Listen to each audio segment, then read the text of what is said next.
ప్రపంచాన్ని గడగడలాడిస్తున్న corona virus వ్యాప్తిని అరికట్టడానికి భారత ప్రభుత్వం ప్రయోగాత్మకంగా ఒక అప్లికేషన్ని రూపొందించడం జరిగింది. ఈ అప్లికేషన్ యొక్క ప్రధాన ఉద్దేశం ఏమిటి అంటే ఎవరైతే కరోనా వైరస్ వ్యాధితో బాధపడుతున్నారో ఆ వ్యక్తిని గుర్తించడానికి, ఏదైతే ఏరియాలో కరోనా వైరస్ ఎక్కువగా ఉందో ఆ ఏరియాని గుర్తించడానికి, ఏ లొకేషన్లో కరోనా వైరస్ ఎక్కువగా ఉంది, లేదంటే మీ చుట్టుపక్కల ఎవరైనా కరోనా వైరస్తో బాధపడుతున్న వారు మీ చుట్టుపక్కల ఉన్నారా అనే విషయాన్ని గుర్తించడానికి ఈ అప్లికేషన్ అనేది ఉపయోగపడుతుందని చెప్పేసి మనకి ఈ అప్లికేషన్ రూపొందించిన వారు ఇందులో చెప్పడం జరిగింది. అప్లికేషన్ ఎలా ఇన్స్టాల్ చేసుకోవాలి అనే విషయాన్ని గురించి మనం ఇప్పుడు తెలుసుకుందాం. ఈ అప్లికేషన్ పేరు వచ్చేసి ఆరోగ్య సేతు. ఇది భారత ప్రభుత్వం రూపొందించడం జరిగింది.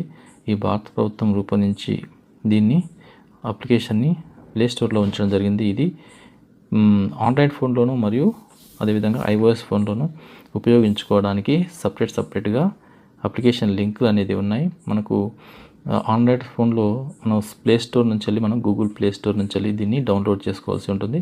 దీనికి సంబంధించిన లింక్ ఈ వీడియో కింద నేను డిస్క్రిప్షన్లో ఇవ్వడం జరుగుతుంది. అదే ఆండ్రాయిడ్ ఫోన్కి అదేవిధంగా iOS ఫోన్కి వేరువేరుగా లింక్ అనేది ఉంటుంది. ఎవరైతే ఫోన్ ఏది వాడుతున్నారో ఆ ఫోన్ నుంచి వెళ్ళి ఈ అప్లికేషన్ లింక్ క్లిక్ చేసి డౌన్లోడ్ చేసుకోవచ్చు. ఫీచర్స్ అనేది అబౌట్ దిస్ యాప్ గురించి మనం పరిశీలిస్తే, ఇది కేంద్ర ప్రభుత్వం గవర్నమెంట్ ఆఫ్ ఇండియా దీన్ని రూపొందించినట్టుగా ఇక్కడ పేర్కొన్నారు. ఇది కరోనా వైరస్ వ్యాప్తిని అరికట్టడానికి పనికొచ్చేదిగా వీరు ఇక్కడ చెప్తున్నారు. ఇది హెల్త్ డిపార్ట్మెంట్ మరియు కేంద్ర ప్రభుత్వము సంయుక్తంగా ఈ యాప్ని రూపొందించినట్టుగా చెప్తున్నారు. ఈ యాప్ ఏప్రిల్ 1వ తారీఖున రిలీజ్ చేశారు. ఇది 2nd నాడు మళ్ళీ అప్డేట్ చేయడం జరిగినట్టు ఇక్కడ మనకు చెప్తున్నారు. ఈ యాప్ యొక్క సైజ్ వచ్చేసి 2.8 MBగా ఉంది. ఈ యాప్ని డౌన్లోడ్ చేసుకోవడం చాలా ఈజీ. మనం ఇక్కడ ఇన్స్టాల్ బటన్ కొట్టిన వెంటనే మనకి ఇది అప్లికేషన్ డౌన్లోడ్ అవుతుంది. ఈ విధంగా అప్లికేషన్ ఇన్స్టాల్ చేసిన తర్వాత మనం ఓపెన్ క్లిక్ చేస్తే మనకి ఇక్కడ ఇండియాలోని ప్రధానమైన లాంగ్వేజెస్ అన్నీ కూడా మనకి ఇక్కడ కనిపిస్తాయి. మనం ఇప్పుడు తెలుగు కాబట్టి తెలుగు క్లిక్ చేసి నెక్స్ట్ క్లిక్ చేద్దాం. అప్పుడు మనకి ఇక్కడ కొంత సమాచారం ఇవ్వడం జరిగింది. ఇక్కడ పైన ఉన్న బాక్స్లో ఏముంది అంటే, ప్రతి ఒక్కరు కూడా భారతదేశంలో కరోనా వైరస్ని వ్యాప్తిని నివారించడానికి సహాయపడగలిగే శక్తి అందరిలో ఉంది అని చెప్పడం జరుగుతుంది. అదేవిధంగా కింద బాక్స్లో చూస్తే మీరు COVID-19 పరీక్షలతో పాజిటివ్గా నిర్ధారించబడిన వారు సంచరించిన ప్రాంతంలో మీరు కూడా సంచరించినట్లయితే మీకు తెలియజేయమంటారా అని ఈ యాప్ అడుగుతుంది. ఆ తర్వాత మనం నెక్స్ట్ పేజీ చూస్తే మనం ఇక్కడ బాక్స్ అనేది మనకు కనిపిస్తుంది. ఇక్కడ ఏమని ఉందంటే, ఆరోగ్య సేతు COVID-19 పరీక్షలలో పాజిటివ్గా నిర్ధారించబడిన వారితో మీ ఇంటరాక్షన్ను ఎలా చూపిస్తుంది అంటే, బ్లూటూత్ మరియు లొకేషన్ జనరేటెడ్ సోషల్ గ్రాఫ్ ద్వారా ట్రాక్ చేసి మీకు సమాచారాన్ని అందజేస్తుందని చెప్పేసి ఇక్కడ చెప్పడం జరుగుతుంది. అయితే దీనికోసం మనం ఏం చేయాలి అనేది కూడా ఇక్కడ వాళ్ళు చెప్తున్నారు. ఏంటంటే, కేవలం ఈ యాప్ని ఇన్స్టాల్ చేసుకోండి, బ్లూటూత్ మరియు లొకేషన్ స్విచ్ ఆన్ చేయండి, లొకేషన్ షేరింగ్ని ఎల్లప్పుడూ అని సెట్ చేసుకోండి. ఇది సెట్ చేసుకొని మీరు పెట్టుకుంటే సరిపోతుందని వీళ్ళు చెప్తున్నారు. ఆ తర్వాత మీరు ఏం చేయాలి అంటున్నారంటే, మీ స్నేహితులు మరియు కుటుంబ సభ్యుల చేత కూడా ఈ అప్లికేషన్ని ఇన్స్టాల్ చేయించాలి అని చెప్తున్నారు. ఆ తర్వాత మళ్ళీ ఇక్కడ నెక్స్ట్ పేజీలో ఏం చెప్తున్నారంటే, మీకు తెలియకుండా మీరు COVID-19 పరీక్షలో పాజిటివ్గా నిర్ధారించబడిన వారికి సమీపంగా వెళ్తే ఈ యాప్ వెంటనే మిమ్మల్ని అలర్ట్ చేస్తుంది అని చెప్తున్నారు.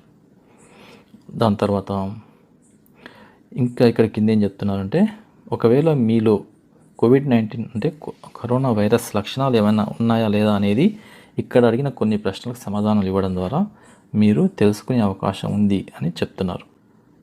సహాయం కావాలి అన్న కూడా వారికి ఉపయోగపడేలా కొన్ని నెంబర్స్ ఇవ్వడం జరిగిందని కూడా ఇక్కడ చెప్పడం జరుగుతుంది. నెక్స్ట్ పేజ్ చూస్తే మనకి ఆరోగ్య సేతుతో మీరు మిమ్మల్ని, అదేవిధంగా మీ కుటుంబాన్ని మరియు మీ స్నేహితుల్ని రక్షించుకోవచ్చు. COVID-19తో పోరాడటానికి ప్రయత్నిస్తున్న మన దేశాన్ని కూడా సహాయపడవచ్చు అని చెప్పేసి మనకి ఇక్కడ చూపిస్తున్నారు. ఇక్కడ మనం GPS లొకేషన్లో కనబడుతున్నట్టుగా ఇక్కడ ప్రతి ఒక్కరూ రిజిస్ట్రేషన్ చేసుకుంటే ఈ విధంగా మనకు కనిపిస్తుంది అని చెప్పేసి వాళ్ళు సూచించడం జరుగుతుంది. అయితే ఇక్కడ మనం రిజిస్టర్ చేసుకోవడానికి ఈ రిజిస్టర్ బటన్ని క్లిక్ చేద్దాం. మీరు ఈ డాటా ఏదైతే ఈ యాప్ కోసం ఇస్తున్నారో ఈ డాటా మొత్తం కూడా గోప్యంగా ఉంచడం జరుగుతుంది అని, ఎవరికి లీక్ చేయబడదు అని చెప్పేసి గవర్నమెంట్ మనకి హామీ ఇస్తుంది. దాంతోపాటు ఇక్కడ 3 ఏవైతే మనం ఇందాక అనుకుంటున్నామో, device location, Bluetooth, data sharing app, ఈ 3 కూడా ఎప్పుడు ఆన్లో ఉంచుకోవాలి అని చెప్తున్నారు. దానికి నేను అంగీకరిస్తున్నట్టుగా కింద ఒక బటన్లో చూపిస్తున్నారు. మనం క్లిక్ చేస్తే ఆటోమేటిక్గా అది అలో అడుగుతుంది. మనం అలో ఇవ్వాలి. మళ్ళీ ఇంకోసారి కూడా అలో అడుగుతుంది, ఇవ్వాలి. ఆ విధంగా ఇచ్చిన తర్వాత మనకి ఇక్కడ మొబైల్ నెంబర్ అడుగుతుంది. ఈ విధంగా మొబైల్ నెంబర్ ఎంటర్ చేసిన తర్వాత సబ్మిట్ బటన్ క్లిక్ చేస్తే మనకి ఓటీపీ రావడం జరుగుతుంది. ఆ ఓటీపీని మనం ఈ బాక్స్లో ఎంటర్ చేయాలి. బాక్స్లో ఎంటర్ చేసిన వెంటనే సబ్మిట్ కొట్టేస్తే ఓకే, ఈ విధంగా మనకి వ్యక్తిగత వివరాలని అది అడుగుతుంది. ఇప్పుడు డీటెయిల్స్ని ఎంటర్ చేద్దాం.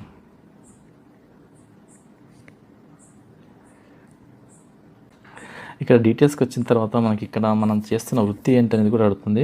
ఈ వృత్తిలో మనం చూసుకుంటే మీకు సంబంధించిన ఏదైనా ఉంటే మీరు క్లిక్ చేయండి. ఈ పైన ఉన్న ఏవి మీకు సంబంధించిన లేవు అనుకుంటే చివరిలో పై లక్షణాలు ఏవి కావు అని ఉంది అంటే పైన ఉన్నటువంటి ఏ ఫీల్డ్కు నేను చెందినవాడిని కాను అని అనుకున్నప్పుడు మనం పై లక్షణాలు ఏవి లేవని క్లిక్ చేస్తే సరిపోతుంది.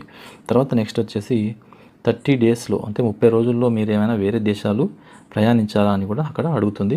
ఒకవేళ ప్రయాణిస్తే ఏ దేశం అయితే ఆ దేశం క్లిక్ చేయొచ్చు. లేదు అనుకుంటే మీరు పైన ఏమీ లేదు, ఎక్కడ వెళ్ళలేదని ఉంటుంది, అది క్లిక్ చేస్తే సరిపోతుంది. తర్వాత ఓకే బటన్ క్లిక్ చేస్తే మీకు ఇక్కడ సబ్మిట్ బటన్ కనిపిస్తుంది. ఒకవేళ ఈ డీటెయిల్స్ అన్నీ కూడా మీరు ఇవ్వాలి అనుకుంటే ఇవ్వచ్చు, లేదు అనుకుంటే మీరు స్కిప్ అని చెప్పేసి రైట్ సైడ్ ఉంటుంది, స్కిప్ బటన్ క్లిక్ చేస్తే అది వెళ్ళిపోతుంది. మనం ఆల్రెడీ ఇచ్చాం కాబట్టి మనం సబ్మిట్ బటన్ని క్లిక్ చేద్దాం. ఇక్కడ సబ్మిట్ బటన్ క్లిక్ చేసిన వెంటనే మనకి ఇక్కడ ఏమైనా చూపిస్తుంది అంటే నేను ఇచ్చిన సమాచారం ప్రకారంగా నేను సురక్షితంగా ఉన్నాను అని ఇక్కడ చూపిస్తుంది. ఓకే, ఒకవేళ మీరు ఇచ్చే డేటాను బట్టి మీకు ఏ లక్షణాలు ఉన్నాయనేది మీరు తెలుసుకోవచ్చు. ఈ విధంగా అయిపోయిన తర్వాత ఈ విధంగా డీటెయిల్స్ అన్ని ఇచ్చిన తర్వాత మనకి ఇక్కడ సహాయ కేంద్రాలు ఇందాక చెప్పుకున్నట్టు కోవిడ్-19 సహాయ కేంద్రాలు యొక్క హెల్ప్ లైన్ నెంబర్లు ఇక్కడ ఇవ్వడం జరిగింది. మనకు ఆంధ్రప్రదేశ్ది ఫస్ట్లోనే ఉంది. తర్వాత తెలంగాణది 104 ఉంటుంది. ఆ 104 క్లిక్ చేస్తే సరిపోతుంది. ఆ తర్వాత స్వీయ అంచనా పరీక్ష అనేది కూడా ఇక్కడ ఇవ్వడం జరిగింది. స్వీయ అంచనా పరీక్ష ఏంటి అంటే మన యొక్క ఆరోగ్య పరిస్థితిని మన కోవిడ్-19 మనకు ఉందా లేదా అనేది నిర్ధారించుకోవడానికి ఈ పరీక్షని మనం చెక్ చేసుకోవాలి. సబ్మిట్ చేసిన తర్వాత మీకు మీ యొక్క ఆరోగ్య పరిస్థితిని మీకు తెలియజేస్తుంది. నేను ఇచ్చిన డేటా ప్రకారం అయితే నాకు ఈ ప్రమాదం ఏమీ లేదు అని చెప్తుంది. కరోనా వైరస్కు గురి కాకుండా ఉండడానికి మీరు ఇంట్లో ఉండాలని సిఫారసు చేస్తున్నట్టు ఇక్కడ చెప్పడం జరిగింది. అదేవిధంగా మీరు లక్షణాలను అభివృద్ధి చేస్తే అంటే మళ్ళీ నెక్స్ట్ టైం ఏదైనా మీకు కరోనా వైరస్ సిమ్టమ్స్ ఏమైనా కనిపిస్తే మళ్ళీ మీరు ఈ యొక్క అంచనా పరీక్షను తిరిగి చేసుకోండి అని అంటుంది. ఎందుకంటే అప్పుడు ఈ చేంజెస్ ఏమైనా ఉంటే ఆ చేంజెస్ చెప్తేనంటే మళ్ళీ మీకు వైరస్ యొక్క వ్యాప్తి ఏమైనా జరిగిందా అనేది కూడా మనకి అది తెలియజేయడం జరుగుతుంది. ఇది అయిపోయిన తర్వాత మనం బ్యాక్ వెళ్ళిపోదాం. ఓకే, ఈ విధంగా అయిపోయిన తర్వాత మనకి ఇక్కడ మరింత సమాచారం కోసం మనం ఇక్కడ క్లిక్ చేసి చూసుకోవచ్చు. ఏంటి అంటే కోవిడ్-19 గురించి మరింత తెలుసుకోవడానికి మనం ఇక్కడ క్లిక్ చేస్తే మనకి ఇక్కడ PDF ఫార్మాట్లో మనకి డాటా డౌన్లోడ్ కావడం జరుగుతుంది. ఆ డాటా డౌన్లోడ్ అయిన తర్వాత మనం క్లియర్గా తెలుసుకోవచ్చు. ఆ విధంగా మనకి మూడు ఒక PDF ఫార్మాట్లు ఇక్కడ పెట్టడం జరిగింది. అవి ఏంటంటే కోవిడ్-19 రాకుండా ఉండడానికి ఏం చేయాలి, ఏం చేయకూడదు అనేది ఇక్కడ కోవిడ్-19 మనకి రాకుండా ఉండడానికి ఏం చేయాలి, ఏం చేయకూడదు అనేది కూడా ఇక్కడ డూస్ అండ్ డోంట్స్ అనేది ఇవ్వడం జరిగింది. అదేవిధంగా తర్వాత నెక్స్ట్ వచ్చేసి కోవిడ్-19 ఎదుర్కోవడానికి తీసుకోవాల్సిన రక్షణ చర్యలు ఏంటనేది కూడా ఇక్కడ ఇవ్వడం జరిగింది. ఒకవేళ మనకు అది కావాలి అనుకుంటే దాని మీద క్లిక్ చేస్తే మనకి PDF ఫార్మాట్లో మనకి ఇక్కడ చూపిస్తుంది. దాన్ని టచ్ చేసి మనం డౌన్లోడ్ చేసుకొని చూడవచ్చు. ఈ విధంగా ఈ యాప్ని భారత ప్రభుత్వం రూపొందించింది. ఇది ప్రతి ఒక్కరు అంటే ఎంతమంది స్మార్ట్ ఫోన్ వాడుతున్నారో అంతమంది ఈ యాప్ని డౌన్లోడ్ చేసుకొని వారి డేటాని ఖచ్చితంగా కరెక్ట్గా ఇస్తే ఇది బ్లూటూత్ మరియు GPS ఆధారంగా పనిచేస్తుంది. కాబట్టి మనం ఎక్కడైనా సంచరిస్తున్నప్పుడు మన చుట్టుపక్కల వారు కూడా ఈ యాప్ని డౌన్లోడ్ చేసుకొని డీటెయిల్స్ ఇచ్చి ఉంటారు. కాబట్టి వారు మన దగ్గరికి వచ్చినప్పుడు అంటే ఒకవేళ వాళ్ళకి పాజిటివ్ లక్షణాలు ఉంటే ఆ వెంటనే అది మనకి GPS అండ్ బ్లూటూత్ ఆధారంగా మనకి అలర్ట్ ఇస్తుంది ఈ యాప్. ఆ అలర్ట్ ఆధారంగా మనం వారికి దూరంగా ఉండి మనల్ని మనం రక్షించుకోవడానికి అవకాశం ఉంటుంది. ఆ విధంగా ఇది ప్రభుత్వం చేస్తున్న ఈ ప్రయత్నానికి ప్రతి ఒక్కరూ ఖచ్చితంగా పాటించి ఈ అప్లికేషన్ డౌన్లోడ్ చేసుకొని రిజిస్ట్రేషన్ చేసుకుంటే బాగుంటుందని నా సలహా. ఈ వీడియోని అందరికీ షేర్ చేసి ఈ అప్లికేషన్ డౌన్లోడ్ చేసుకునేలా ప్రయత్నం చేస్తారని ఆశిస్తున్నాను. Thank you.